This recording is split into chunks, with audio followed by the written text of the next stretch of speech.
Thank you for your interest in learning MODX. In this course, I'm going to take you from the bare basics to creating a full-fledged MODX site that will be able to change the content on the backend in the manager. We're going to start by installing MODX, then we're going to set up a site using the MODX cloud.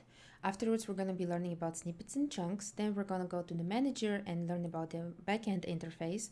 And we're going to create a website, which is a veterinary clinic's website, and we're going to publish it for the world to see.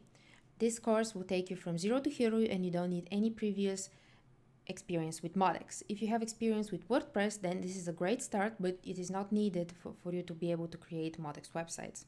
MODX is one of the most secure content management systems in the world.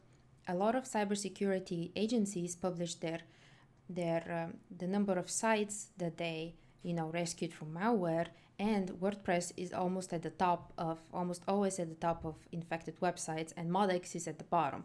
One very famous cybersecurity agency released a report that for 2018, 80% of the websites that were infected were WordPress, and less than 2% of them were MODX. I'm very excited to start this MODX journey with you, and if you have any questions, please don't hesitate to contact me. Thank you.